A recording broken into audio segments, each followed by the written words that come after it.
नमस्कार, मी मयूर विकास समाचारमध्ये आपलं स्वागत। एप्रिल महिन्यात मनोरवाडा भिवंडी या राज्य मार्गावरील टेन नाका येथील करडगाव पुलाचे काम सुरू करण्यात आले आणि लोकांची गैरसोय होऊ नये म्हणून पुलाच्या खाली पर्यायी मार्गाची व्यवस्था करण्यात आली होती।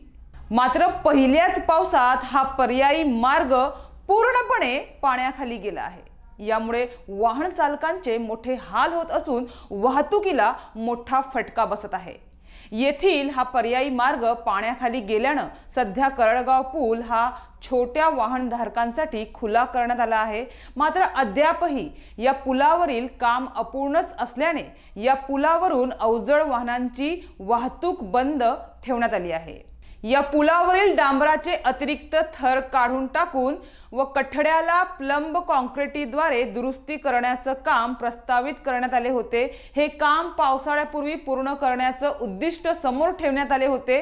या पुलावरील काम एप्रिल महिन्यात हाती घेण्यात आले होते, परंतु ठरवून दिलेल्या वेळेत या पुलावरील काम पूर्ण न झाल्याने वाहनधारकांना त्रासाला सामोरे जावे लागत आहे। त्यामुळे हा मार्ग सर्व वाहन चालकांसाठी पूर्णपणे कधी मोकळा होईल याची अनेकांना आता प्रतीक्षा लागली आहे।